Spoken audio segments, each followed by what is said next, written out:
Hello guys, hello. This is for Pisces. Welcome Pisces dito sa aking channel. This is Kapalaran 888. Welcome guys. Okay, so ngayon titingnan natin Pisces kung ano yung mga unexpected na pwedeng mangyari. This is advanced reading tayo. So this is from January hanggang December of 2025. So ano lang, pakiusap lang na this is general reading. So, kailangan, and timeless naman siya eh. So, hindi natin alam kung anong buwan, araw. But this is general reading sa inyo guys. Okay? So, tingnan natin Pisces, unexpected, na posibleng mangyari sa inyo for the month. And starting month of January until December 2026. Alright, Pisces.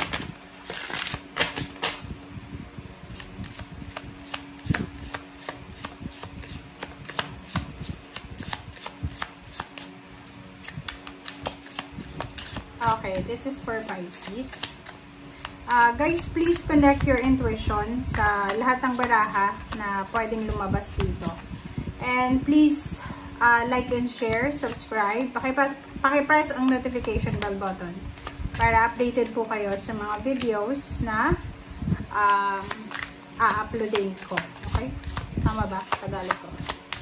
Okay, this is for Pisces. Okay, slot. Digital detox, owl, and swan. So, this is the three spiritual message para sa'yo. So, this is unexpected. So, spiritual animal, swan, sloth, and owl. Graceful transformation, digital detox, insight. So, dito muna tayo sa swan.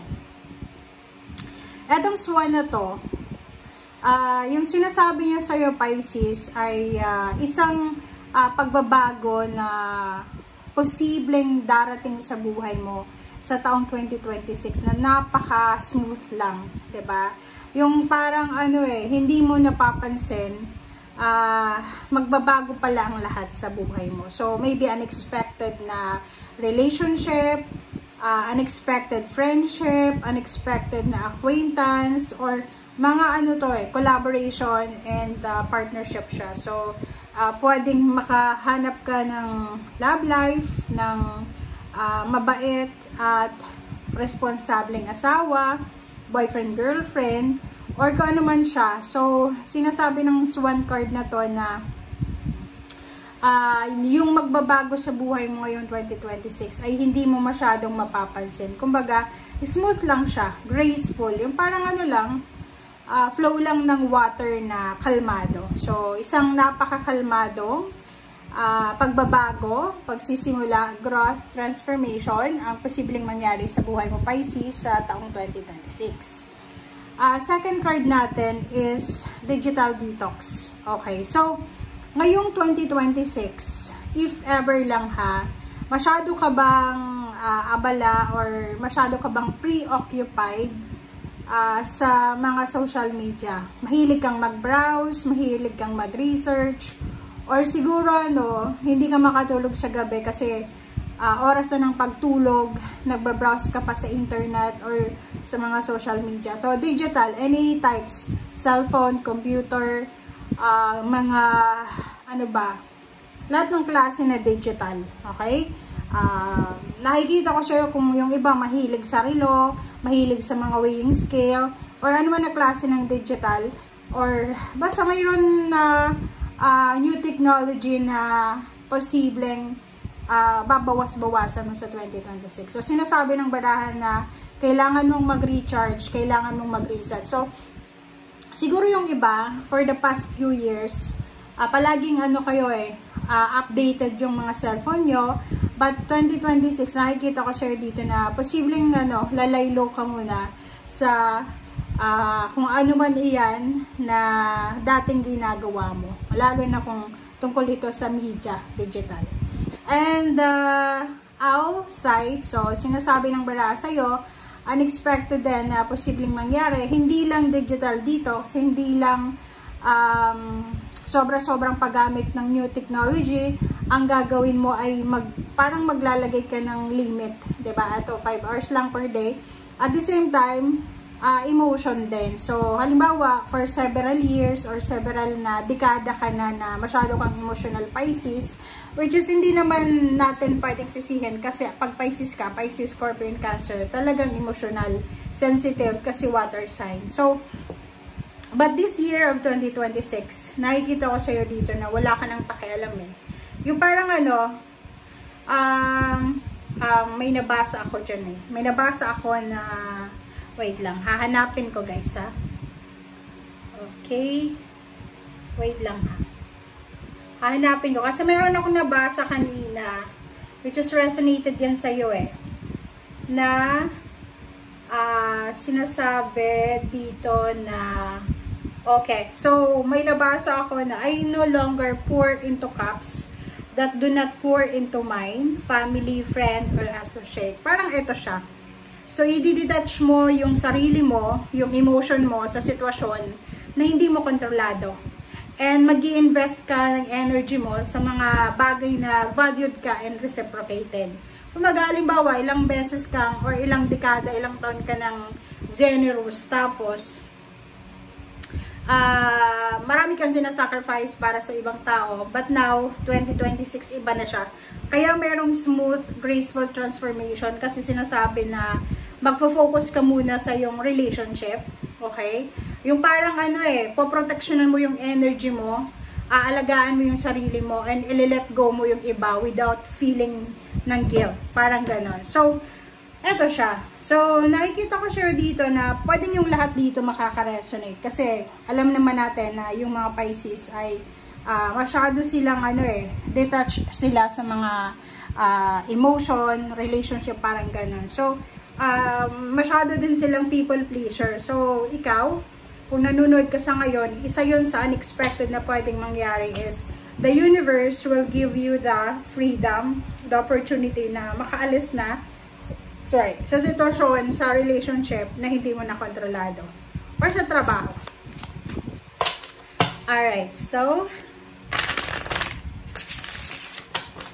Pisces. Okay, Archangel Michael. Kumuha din tayo dito ng 3 cards. Children. Wow.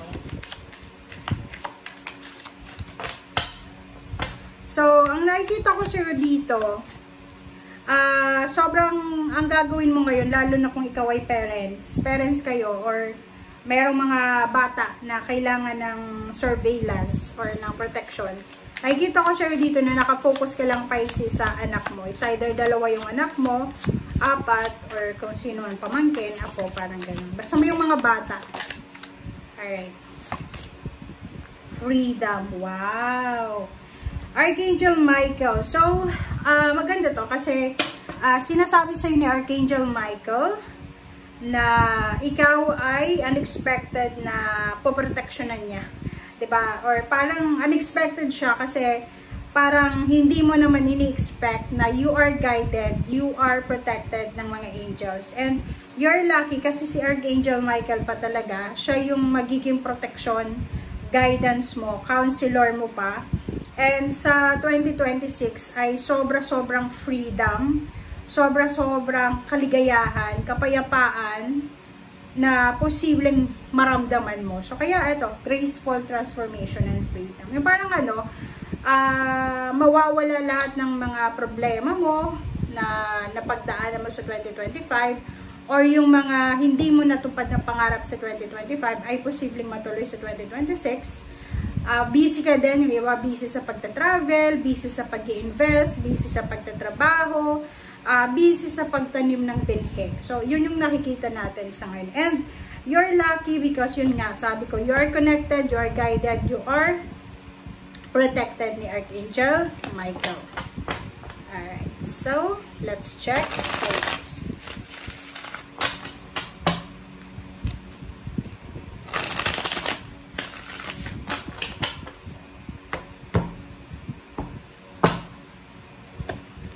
Okay, wow. 6 of Wands, victory and success. And 3 of this, Congratulations! Congratulations, Pisces. And 2 of this. OMG. So, nakakaloka ka, Pisces. Okay, so ano na natin to? Buuin na natin. Sinasabi ng bara sa'yo dito, there's a 6 of Wands. Ang 6 of Wands na to, guys, this is victory, success, recognition, awards, rewards, unexpected victory and success, unexpected na appreciation, public appreciation, public awards, parang ganon. So, sa 2026, you are super lucky. Super lucky kasi possible in terms of money, relationship, job, career. Nakikita ko na para kang isang reyna or hari na maraming tao yung ma-amaze sa'yo or maraming tao yung parang lalo na yung mga taong walang tiwala sa'yo. Yung mga taong walang tiwala or hindi naniniwala sa'yo. Sorry. Okay, yung mga taong hindi naniniwala na kaya mo na magtagumpay. Mapapanganga sila. Or parang, diba? Yung parang ma-amaze sila sa blessings na magkakaroon ka simula ngayong 2026. And this one, the victory and success, ang ganda na to kasi katabi niya, kasunod niya yung 3 of this. So, ibig sabihin, doon sa mga Pisces na matagal na kayo nagpaplano about business, and kung ano man itong business na bubuksan nyo ngayong 2026, any types of business, online business, or physical store, or physical business, ito ay magdadala sa inyo ng sobra-sobrang victory and success. And yung sa ilalim natin, ibig sabihin niya, in terms of money, unexpected din, mayroong mga Pisces dito na mababalansin mo yung salapi. Maybe marami kayong pinagdadaanan na financial problems or scarcity, imbalances, but this 2026, sinasabi ng barahan na yung financial na pamumuhay mo ay kaya mong balansehin, and at the same time, you are kalmado. So, kalmado ka, manageable yung finances, manageable yung emotion, manageable lahat. So, congratulations. Bye!